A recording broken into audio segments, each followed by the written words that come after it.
Hi, I'm Kevin Moore, host of The Moore Show, and it's my passion to help you live your best life now. You might be looking to find answers on love, connecting with your life's purpose, reuniting with a loved one on the other side, discovering your past lives, or just helping you make sense, finding your direction now. So The Moore Show has collaborated with the most gifted readers around the world to form The Moore Show Psychics. Now, my readers have a large range of skills to choose from to be of service to you, and all my psychics are interviewed to show transparency, with each interview available on the website. So call now, dialing the numbers on the screen to speak to my operators 24/7, or go to tmspsychics.com to choose a reader or book online. The Moore Show Psychics, helping you transform your present moment into the most loving and happiest it can be. Now, I also offer a full money back guarantee, so what have you got to lose? Empower your life now.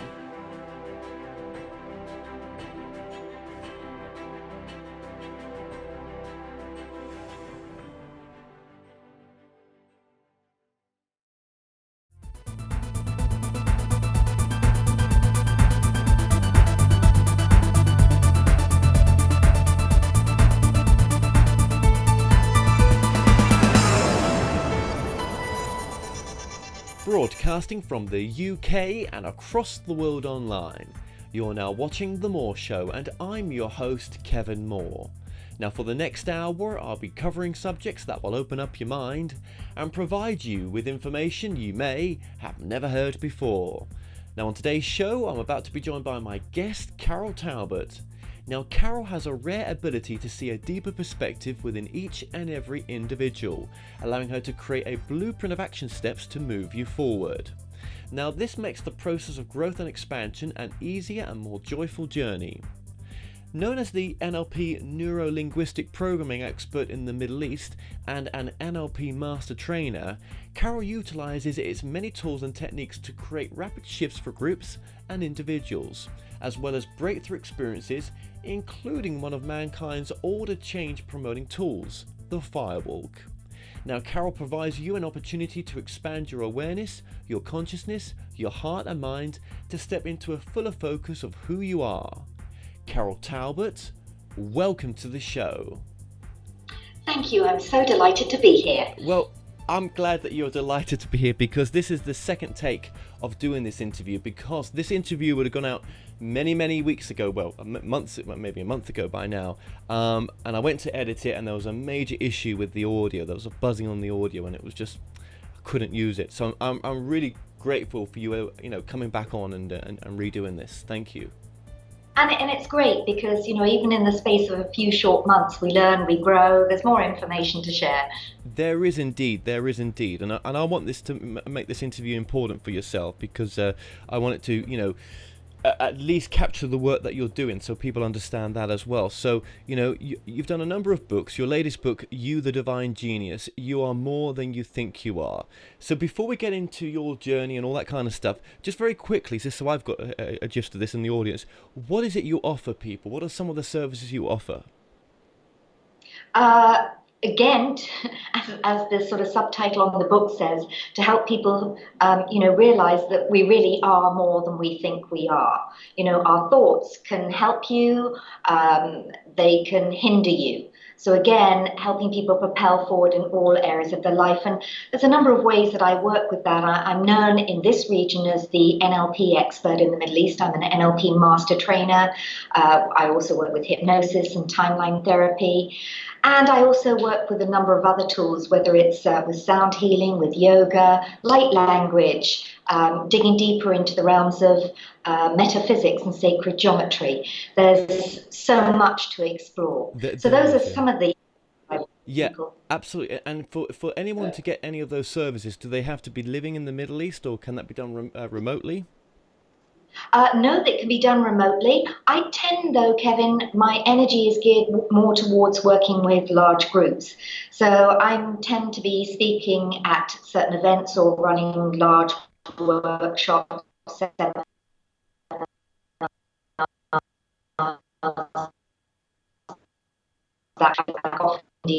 another event next week. So I travel around and love it.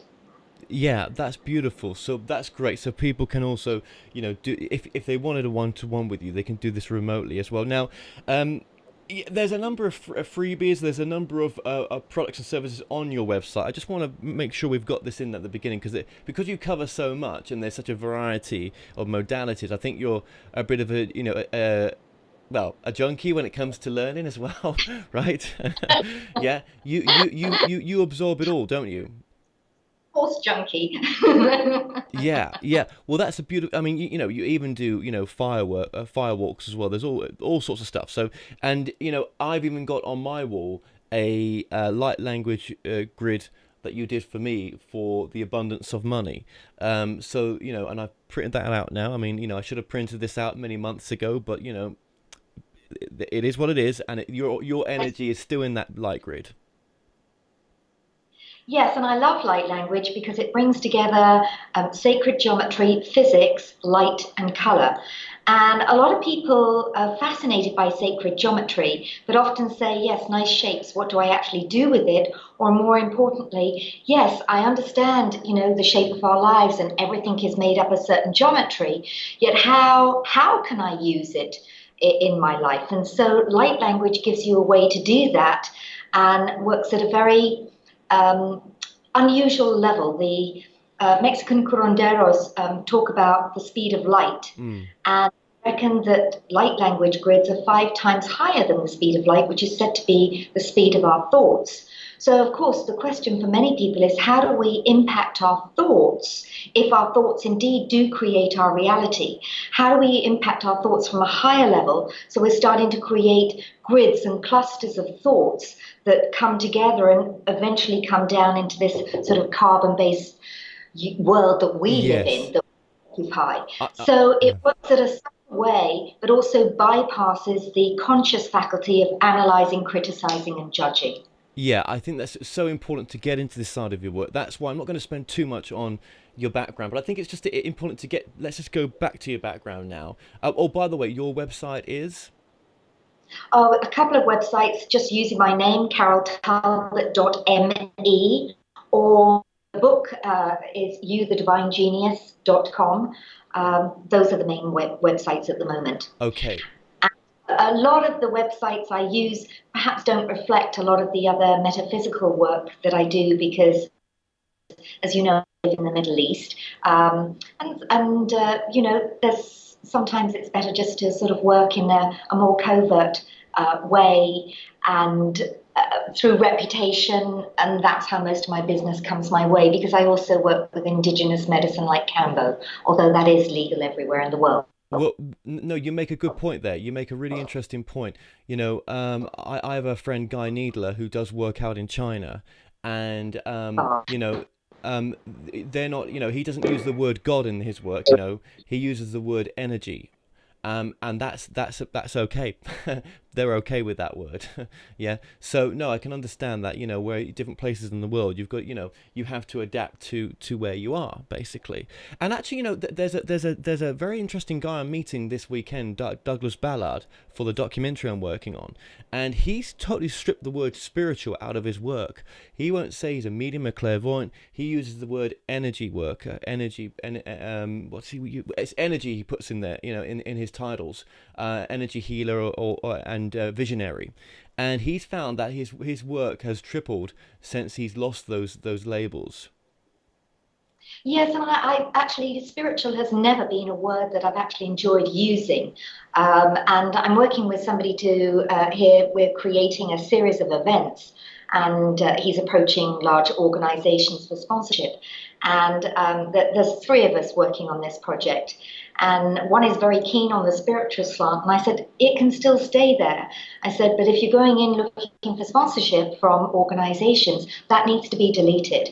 And this is where I find the term metaphysics is far more encompassing as well in terms of who we truly are and the areas that so many of us cover. And it takes away that misrepresentation that often the word spiritual can give to people. It has so many different meanings. Yeah. So a word and field that I prefer to explore and delve and dig into. Absolutely, thank you for that. And okay, very, very, very quickly, you're in the Middle East. You're from the UK. Um, well, why did you move to the Middle East? What work were you doing compared to the work you're doing now? Well,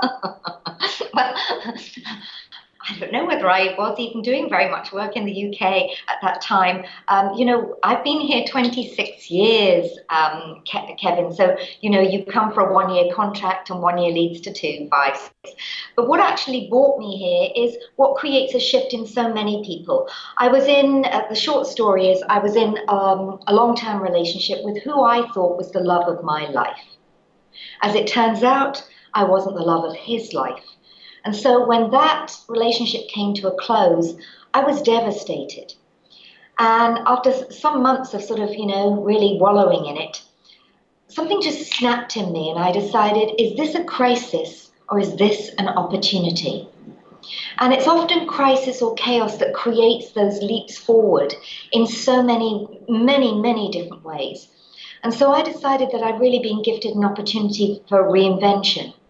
So at that time, I was going to regular meditation with a beautiful group of people called the Brahma Kumaris. And they had certain beliefs that sat very well with me. And, it really kept me going through this difficult time. And I know all your viewers would have had times in their life where, sometimes the routine of a regular practice or a regular group is what keeps them going. But you also have to sort of take a step back and say, well, I either stay in this ditch or I climb out of it. I climbed out of it and I decided it was an opportunity to reinvent myself and look in different opportunities of the world. So I got offered a position in Sharjah, and some of your viewers may not have heard of it. It's the emirate down the road from Dubai, about 25 minutes down the road. I've never heard of it, but I came along with the attitude that if I don't like it, I can go home. Right.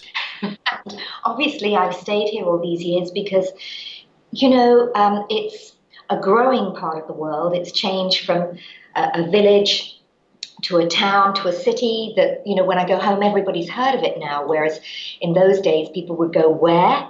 But the other wonderful thing here is it's such a place of duality. We've got these amazing high-rise modern buildings. We've got, the tallest building in the world, the richest horse race in the world. But then you've got the desert. And yes, it's so different from the greenery and the lushness of the UK. But when you go into the desert, perhaps not this time of year, it's really hot and humid. But, that there's a certain presence, I am going to use the word spirituality. It really grounds you, and other people would look at sort of, sand dunes and miles of sand as ugly. Yet you learn to appreciate the beauty in everything and everywhere you go. It's also a blessing to be amongst so many different nationalities, so many different religions, so many belief systems, to be able to go to one of the souks and pick up things like frankincense and myrrh, which has such an amazing smell. And from an esoteric view, when you burn frankincense and myrrh, it's said to be the scent of forgiveness. It brings up all the areas of your life for forgiveness, apparently. So, and then there's the spice soup. There's so many different facets to this place being in this Yeah. part of the world. I guess it's called Middle East because it is in the middle. So I've been very blessed to have the opportunity to do many, many things here. And I sway two worlds because, part of what I do is more linked with business and organizations. And then the other side is more linked to individuals and the metaphysics plane. But if you think about it, most of us want to compartmentalize what we do, Kevin. And yet, the people who come along to see you, to work with you, many of them will be working in high-level jobs in corporations. Yet outside of the work life, they'll be going to yoga, to Of meditation, to course. courses, to grow, to learn, to discover, which to me, we're living in a sort of huge buffet. There is so much out there to learn, to grow and discover. And I know I'd rather be growing than dying.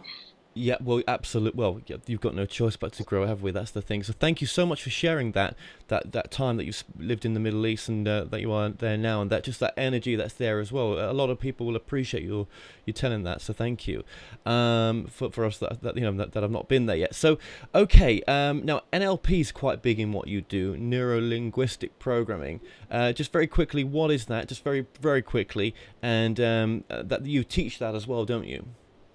Yes, I do. I'm a master trainer of NLP and we regularly run certification programs. We also have people come in from overseas because it's a great environment here. And NLP is about encompassing all the senses. It's got a lot of definitions, sort of new art and science of getting what you want, fitness for the mind, the study of the structure of subjective experience, which is a very accurate one, modeling excellence. My own definition, though, Kevin, is it's simply the user manual for your mind. So if you've ever behaved in a way that's inappropriate, I guess we all have, and let's Mm, hear about mm, that later. mm. Or if you've said the wrong thing at the wrong time, felt emotions come up, or feel areas of your life that are not working. The great thing about NLP is it's not just one tool or technique, it's a whole toolbox that impacts all areas of your life. Hence, I call it the user manual for your mind. It's how you work and operate as a human being. And my belief is that everybody could do with the user manual for their mind. So Mm. there's a huge market out there because everybody should be doing it as a foundation piece before you do anything else in your life. Right. Okay. And more information's on your website about that as well. Absolutely. Yeah. Yes. Um. Now you've And it already. also links, Yep. so, Go so ahead. I was also going to say, it also links with timeline therapy, which is removing negative emotions and limiting decisions very quickly, but also hypnosis. And I talk more about hypnosis and trance states in the book because, again, with trance states, different information is available at different brainwave levels. That is so good to actually point out because you also there was a time when you was doing some automatic writing. I don't know if you still do that. I think it was for your own. Yes, yeah, I talked briefly about that in the book because, there's different ways of meditating or a shamanic journey. And actually, I used automatic writing as a tool when I had questions and was stuck when I was writing the book. So I'd do maybe a 15-minute shamanic journey, which I'm sure, as you know, uses a particular beat or rhythm from a drum, Yes. and then the rhythm of the drumming changes when it's time to come out of that journey. But again, the shamanic and indigenous tribes have created specific journeys to the lower world, the middle world, or the upper world. And you choose which world you want to go to depending on, if you want to dig deeper into your soul purpose, or you've lost something in the sort of present reality, or you have a question. So I would use a shamanic journey when I had a specific question in mind, go down to the lower world, and then when I'd come back, I'd grab my pen and paper and do some automatic writing. So you can do it as, to end a meditation or shamanic journey, or literally pull one of those angel cards, inspirational cards or quotes, and start writing.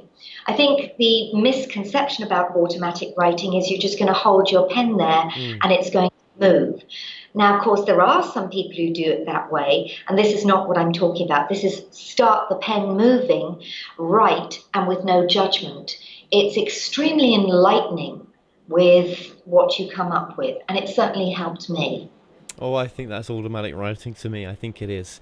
Um, okay, let's get into. I mean, all this is leading into your book because, we're just talking about some modalities here that you use. So, what led you to write the book, You, the Divine Genius? Just let's recap on that. I'm one of these people, Kevin, that has a million and one questions. I've always got questions. Why are we here? Why is the sky blue? What is reality? Can we really create our reality? And then, if we Mm. can, how some people are not creating a brilliant reality? So I've always been a person with a lot of questions.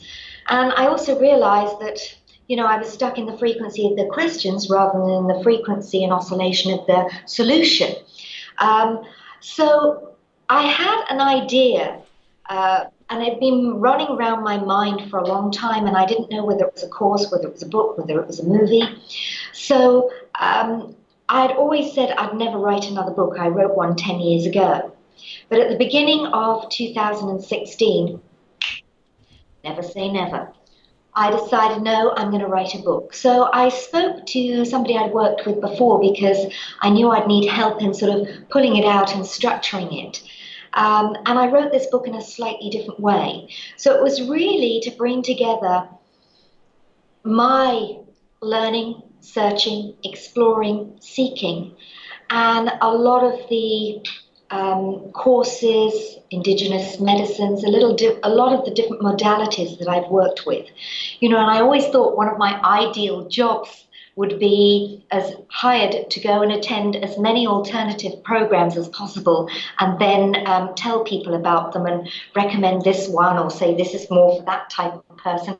That would be my ideal job. So course junkie might be inappropriate for me. So I wanted the book to bring together a lot of those ideas, but also to help people get out of their reality of this is who I am, this physical body, this carbon-based matter. So that once you sort of shatter your beliefs about who you truly are, that's when you can open the door to a lot of different potentials and possibilities. But until you shatter those beliefs about who you believe yourself to be, what you believe the world is, you're kind of putting yourself in a box. You're limiting your options. And we are in such wonderful, interesting energies, new energies coming in at the moment. And I also wanted to create a book to people with fields that some people may have thought, I don't understand that. So, like The Secret took people to a certain place of realizing that maybe they have more control over what they create. I wanted to take it a little bit deeper. Now, it's not a how-to book. I just wanted to switch on light bulbs for people to start opening the door to new possibilities on a lot of the things that I've discovered as I evolve and grow. And like open the discussion to a new level of consciousness, awareness, and wakefulness. Yes, so important. And I think, you know, uh, I think you've had to live it as well. There's a lot of these motivational speakers out there that, are selling you ways to, become wealthy when they've not even, made any money themselves, but they're teaching you how to make money when they've not done anything. And I don't think you're one of those people. I think you're one that's, yes, as we've said before, you got in as a bit of a junkie, and so have I as well. Definitely, because why not dive deep, right? But you've had to live it yourself. That's the difference. And also on top of that, no matter how much you reshatter your belief system, and okay, so I'm gonna be the creator of my reality, which we are, right? It still takes hard work. Yes, and one of the metaphors that I use in the book is, if you're in a room with no windows and outside it's minus 30 degrees, it's winter, it's snowing, and so you only know what you've been told, what you see on TV, because you can't see outside. And then spring comes, and again, you don't know spring's come. You're only aware of it because of what you've been told. So again, this is where, we're driven by our experiences, what we've been taught and what we've been told. And I always think it'd be lovely that, when we take our clothes to the dry cleaners, they come back 2 days later, ironed and pressed and beautiful. Sometimes we need to take ourselves to the dry cleaners and almost enter the room completely naked. And then choose from a buffet, like a buffet, what beliefs, what values would be great in order to start creating the life I want. Now, in some ways, from a higher perspective, Kevin, we have chosen our beliefs, our path. I mean, if you read the work of Michael Newton or Robert Schwartz, Yeah. in terms of, our soul's purpose before we choose this lifetime. And many people do believe we choose our parents, which means that in some ways we're choosing the belief system that we want to be born into to have the lessons that we want to have. The dance is enjoying the lessons and understanding that our outer world reflects, our inner world and what we're creating. And that's all good and well when life is wonderful, and the tap is switched Mhm. on and money Mhm. flows abundantly Mhm. and life is great. That's easy to say, gosh, look at me, look what I'm creating in my Mm. life. Mm. The fact is, and the unfortunate thing sometimes is, our biggest growth comes when, excuse my language, the shit hits the fan. Mm. You only have to read the stories of people like Anita Moorjani, Master Jadi, who had two near-death experiences, Eben Alexander, his book Proof of Heaven. And it seems that many people have these accidents or near-death experiences which open the door, help them see behind the veil and the bigger picture. Does that suggest that we all need to have near-death experiences? Well, no. However, as I shared earlier, it is chaos or crisis that tends to create that evolution. And when you can look at those perceived negative experiences of, okay, where was my thinking pattern to create that? Then you can start looking at your thought patterns, because I believe one of the greatest gifts we have as human beings in this dimension, in this physical reality, is the power of our thoughts. However, most of us are really, really messy with our thoughts. And 30 minutes of positive thinking or meditating when the remainder of the 23 and a half hours a day are, I haven't got this, I haven't got enough time, I'm worrying about this, isn't going to create the life you want. And understanding, that we really do have more creative power than we believe is really insightful. So we all know we can think. The question is learning how to think effectively so we create clusters of the same thoughts coming together. And as they say, all our thoughts are held within the cosmic mind. But if you've got a thought here, here, here, here, here, nothing's sort of coalescing or coming together. If your thoughts are predominantly on lack of, then that's what those thoughts come down and create, like a morphogenic field of those particular thoughts, which eventually come into the etheric field, the crystalline field, and into carbon-based matter. So the question is, how can you think consistently in a way that brings other like-minded thoughts together in a positive way? And we all know, if you're into metaphysics and this kind of thing, you tend to attract people that way. And so sometimes when you want to make a shift in your life, it also sometimes means you need to change the people that you surround yourself with. Mm. So Mm. one change often leads to sort of many other changes as well. So understanding how to think, I feel, is one of the most pertinent areas that we can study in depth. Yeah, yeah, it is. I was putting the points in there as well. Hard work, without hard work, you're not going to get there anyway. No matter, you can't think it's just going to come to you. You've got to put the effort in as much as possible to make it happen. You really have. And it's just so true. And also, as you say, you've got to know what your thoughts are is what's creating your reality. If we live in a holographic universe, which I think it seems to be that we do that this is a universe, a reality that we're able to manipulate, right? Then yes. When we're putting multiple thoughts out there, all contradicting each other, then that's what the universe is picking up on, and that's what it's going to deliver, the contradictions that you're putting out there. But it's really difficult, isn't it, sometimes to know what exactly you want when what you're trying to do you're not seeing the results for. Do you know what I mean? That's the hard part sometimes. It's almost like you've got to believe in it so much and you've got to feel it, that's how it brings it into reality. You've really got to employ some of that law of attraction stuff, simple stuff where you know it, you believe it, and but mind you, you could be doing something for 36 months, right? And it's still not shifting, and it's still not, there might be something you've got to shift sometimes in order for something to work. Maybe you've got to do it a different way. And this is where sometimes we can't see our own backside. And this is where it's so valuable to have mentors and other people who can see things in you that you cannot see. And also, here's the thing, many people are saying, well, Carol, that's all good and well. I'm thinking positive, I'm doing this, I'm doing that, and still nothing's shifting, nothing's changing.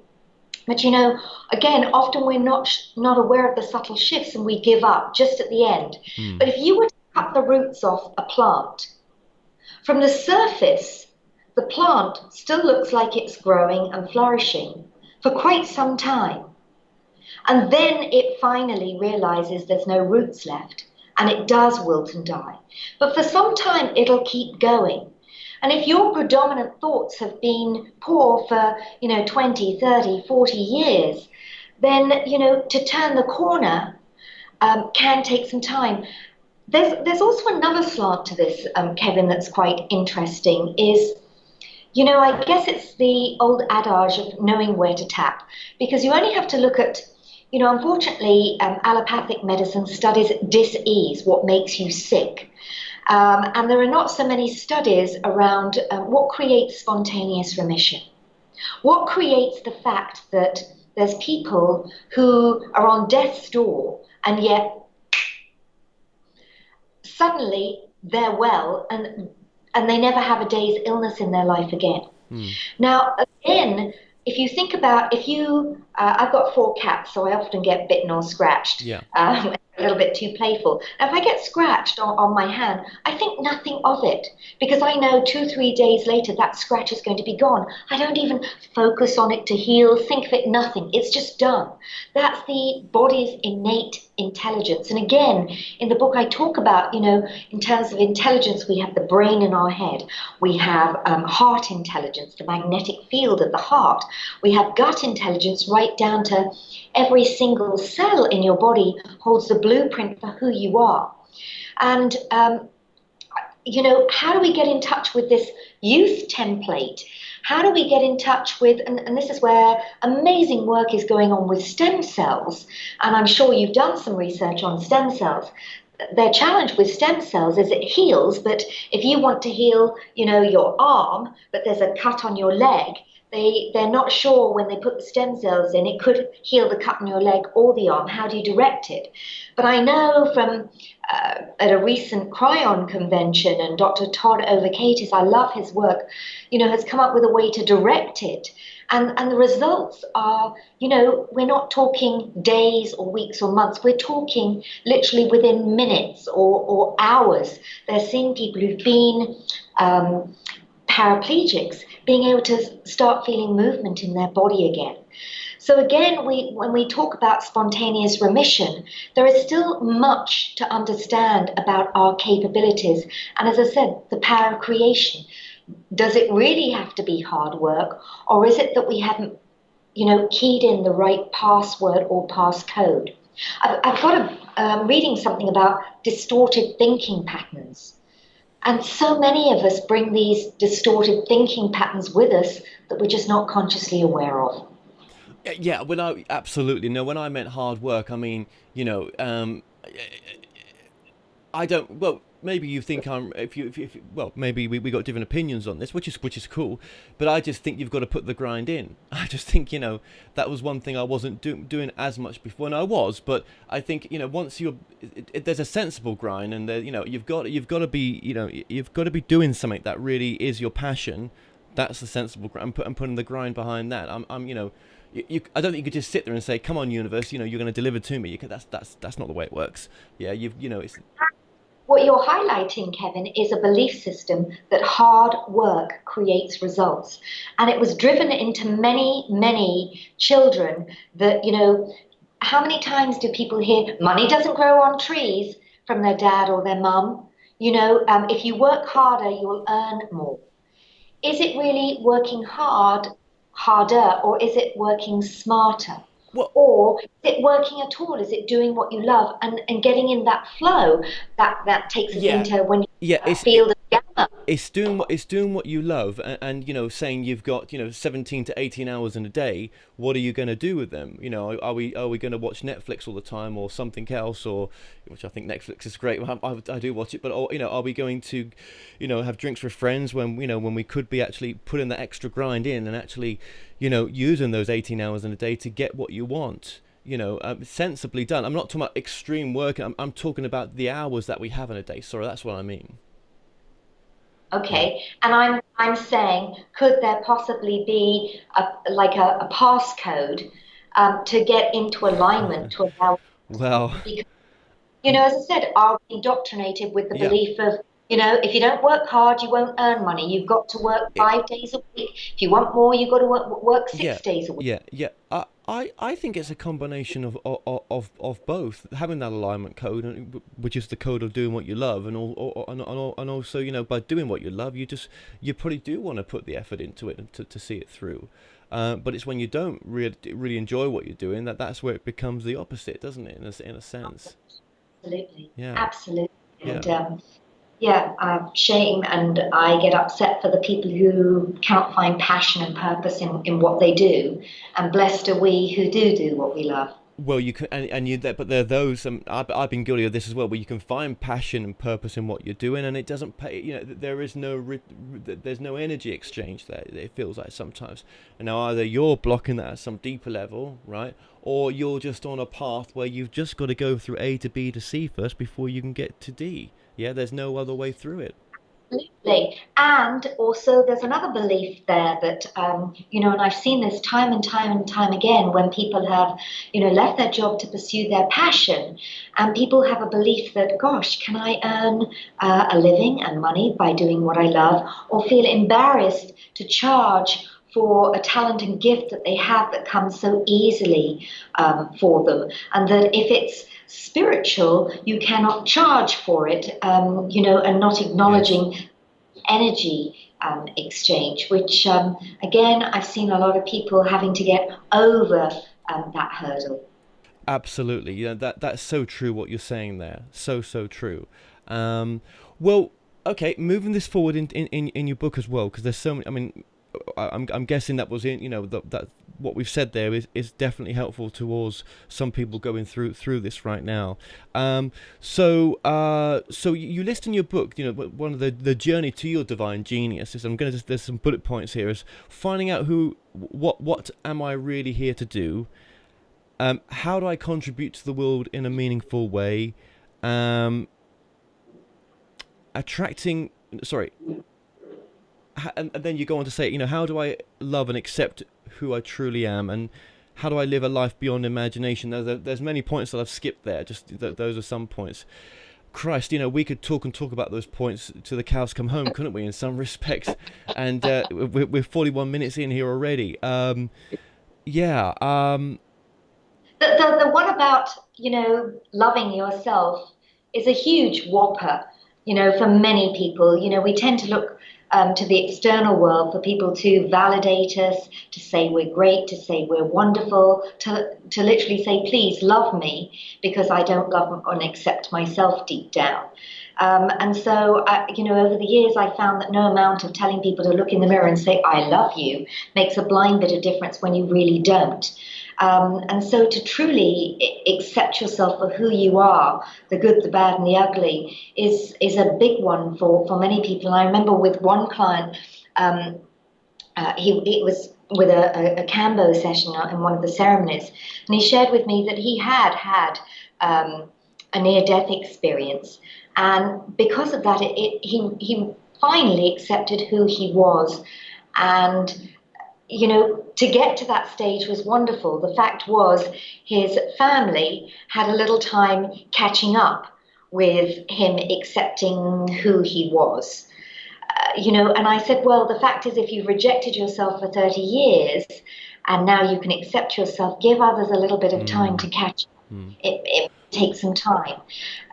And so to me, that's a huge one. That's a huge one, isn't it? That's a huge one, because that's almost that's the stumbling block for a lot of people. I can say that for myself as well, because doing the work that I'm doing now, especially getting into channeling a lot more, that's been the block for me, because there's no one doing this work on Yeah, well, there's many people doing it on a massive scale, but when you're doing it not a massive scale, but yeah, on scale. But when you're doing it yourself, yeah, but to be truly who you are, that's the key to then being happy and enjoying your work, and because sometimes you've got to be a game changer. You're living a life sometimes that's so different to what everyone else is, and you battle yourself for that. You really do. Should I, is this what I'm supposed to be doing? Can I go and do what's against the grain because it feels so, it's going to be such an uphill battle. Some people feel sometimes, don't they? But when you're true to yourself, that's when actually you make it look easy. And it's easier said than done because we Right. have social media. So, if you want to immediately feel bad, go and look what everybody else is doing, and you'll immediately feel inadequate. So saying that you're enough, when other people are going to judge you, criticize you, and, actually, this is part of the conscious mind. The conscious mind is hardwired to analyze, criticize, and judge what everybody's saying, wearing, doing.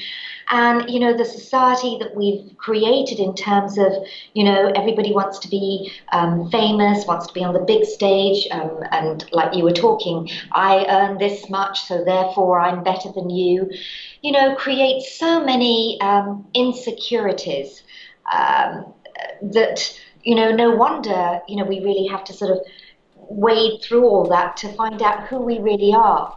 And that's why I titled the book You, the Divine Genius, because when you look within, you will find that, wow, our bodies, our minds, we are truly divine geniuses.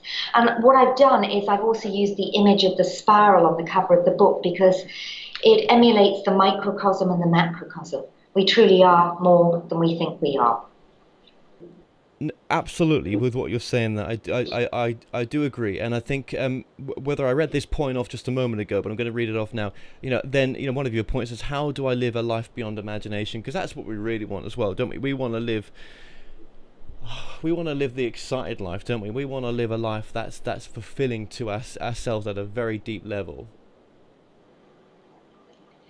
Yes, and it is all about experimentation. I remember one of my friends telling me that he'd spent the weekend on a friend's boat, and this friend's dream had been to, have the boat moored at a particular place, have parties on the boat, beautiful women on the boat, and there he was, living that dream, and he felt totally empty. Felt totally empty. And so, to me, that's not wrong. It just shows you that, okay, so you got what you wanted, and it turned out not to be what you wanted. And we've all had experiences like that where you've gone to a talk or a seminar or a journey or a holiday, and it wasn't quite what you expected, and yet you thought that was the dream.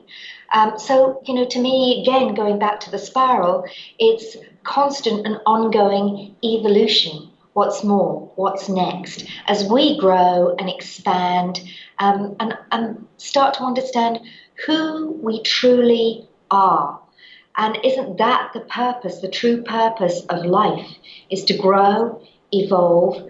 And, one of the phrases I often like is, to be the difference that makes the difference. And to me, mastery is really letting go of everything in your life that represents mediocrity. Do we all get it right? Do I always get it right? No, and I'm open to still exploring. I'm open to say, I thought I was just a shallot, but I'm still a huge onion. There's more layers. Hmm. And to enjoy exploring them. Kevin, I was back home a couple of months ago, and my brother picked me up from the airport. Bit of a rarity there. And, my brother and I are only 18 months apart. And as we were driving home, we passed where our family factory used to be, and I made some comment about our father, who's passed. My brother said something that made me realize that he had a different, very different perception and experience in childhood than I did. And yet, same parents, we lived together, we grew together. And when I got home, my mother, she's 86, shared something with me that 86, she's 86 years old. I'm not going to reveal how old I am, but gives you some clues there. But she shared something with me I never knew about my Hmm. brother. Hmm. Um, really upset me that he'd had such a rough time growing up, and I never noticed. That we all have a different experience and perception. And when people ask me about my childhood, I always say, "Oh, yeah, I had great children. I had a great upbringing." But when she shared that with me, I realized there was another layer to learn. There was still more to discover, and there always is. Mm. Mm. So it took me to a deeper part. And that's also one of the reasons that You, the Divine Genius, is book one, Yeah, because there's more, of since I've course. written, I've sort of moved in so many sort of new directions, and working with the light language grids, and understanding sort of the universal time matrices, the different dimensions and how they operate differently, and how we choose to operate.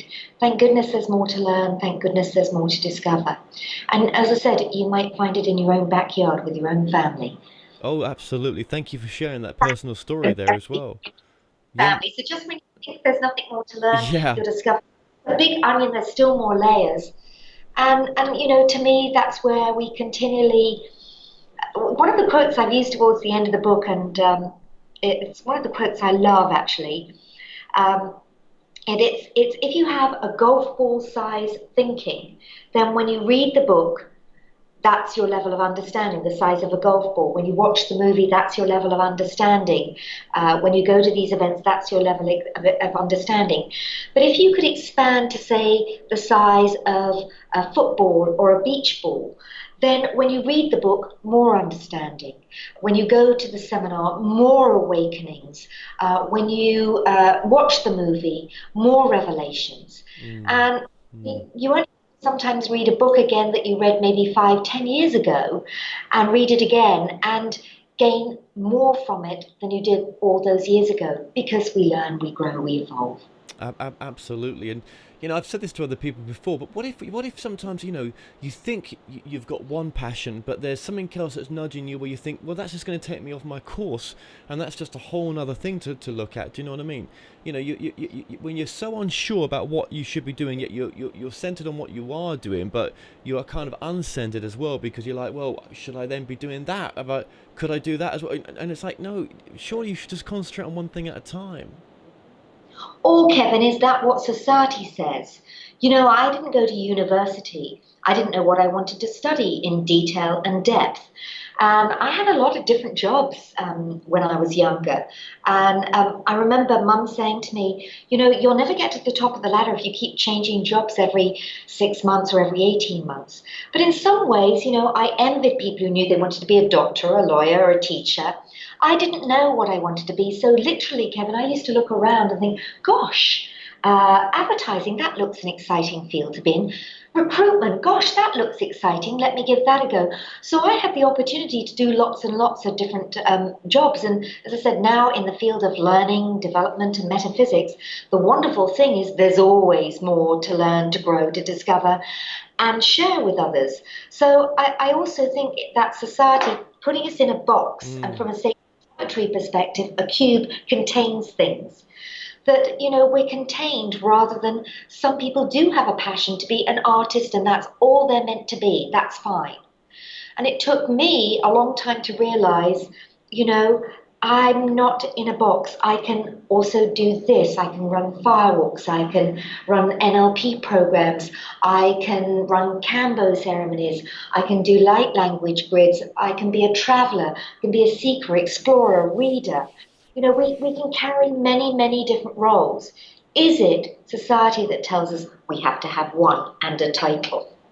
When many of us have so many different gifts and are exploring those gifts. And also what you enjoy doing when you're 15 years old and what you enjoy when you doing when you're 30 years old can be very, very different. Oh yeah. Oh yeah, so true, so true. It just feels like sometimes you're pulled in all sorts of directions, and it's like, can you do it all? And I guess what you're saying is, well, maybe you can, but and maybe if you try doing that other thing that you're pulled in the direction of, you'll find out actually I don't enjoy that. By even just trying it sometimes. So, yeah, for those who may be uncertain out there, that's all. And just very briefly as well, in your book you talk about the universe, as in the you and the universe. That's kind of cool. Thank you. And you know exactly the reason that I did that, Kevin. You mentioned it earlier. We live in a holographic universe, Mm. and there's the law of the universe, as above, so below. I think that came from the Emerald Tablets and Hermes Trismegistus. And what's on the outside is a reflection of the inside. And I think I was listening to some information by the wonderful Jude Currivan. She has a book called the Cosmic Hologram, and saying that actually, if you were to look in the internet and how everything sort of weaves Yeah. together, it's still a reflection of how our neural connections and networks all come together. It's all reflected, and that we look to the outside world for our answers when really the universe is within. There's one other book I remember reading that was based on A Course of Miracles. It was Gary Renard. And again, some of I'm not sure if you've read that book. It was a big tome. And he talks about, when you're forgiving other people for what you think they've done, actually you're forgiving yourself, because there's nothing there. There is no one out there. It's all, it's all the stage. It's all you. And another thing I was watching by a wonderful guy called Jim Self, he said, if you put your arm out and your thumb out, and if you draw with your thumb around yourself, like an Yeah. oval, that's you. And then everything the other side of your thumb is, what you're creating. So this is you, and then what's the other side is, the universe, but what you're choosing to So, bring in. so really, that's And the paradigm shift with your work, isn't it? Where none of this is real. So we take it so seriously. Sorry, I don't want to butt it. I know I butted in there. I just wanted to get to that. no, I love talking about the holographic universe. It's such a wonderful concept, and also it's where sometimes the ability of our mind to conceive of those ideas sometimes goes ah. Mm. Well, no, yeah. I mean, so yeah, making up a holographic universe where there can be all sorts of nasty stuff as well, going on. That's all part of it. The good, the bad, and the ugly. It's the reality that we're creating and co-creating with other people. Yes, and it also goes back that when we live again and again and again and again and again, and to, that's isn't that the path of ascension, to get off the karmic loop, rather than create, and that's our awareness. As we become more aware, we can get off the karmic loop and stop this coming back to deal with the karma that we created because we weren't aware. But this is the beauty of living at this time with new energies coming in, and we have a real opportunity to evolve. But as I said, saying that we could be creator of the universe, what I was driving at there was, we also chose to come in with, certain patterns, certain challenges in order to learn certain things. And as I mentioned, Michael Newton's work, Robert Schwartz's work, Dolores Cannon, all the work of past lives, can also give you a lot of insight into the path that you may have chosen this time, and the beliefs and the limitations that you may have chosen. Yeah, yeah. It's all part of it, isn't it? Yeah. This could be such a deep conversation on just that, even to the idea that this is Groundhog Day and we're really looping this same life in different dimensions, just variations of it.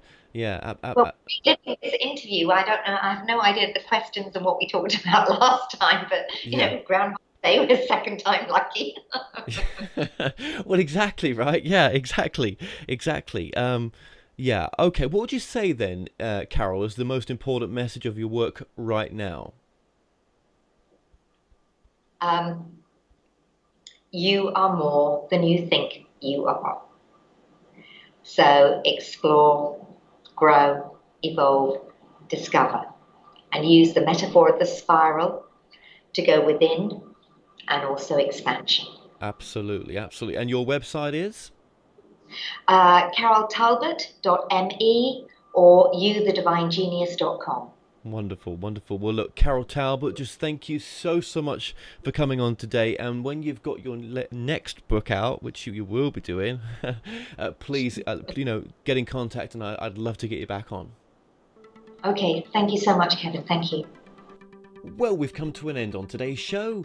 Don't forget that you can listen and watch all our past interviews on the More Show's official YouTube channel. Remember to subscribe to our YouTube channel for new daily shows. You may also find out more on our past and upcoming guests by going to themoreshow.com, and do like us on Facebook and Twitter for the latest updates. So until next time, be safe.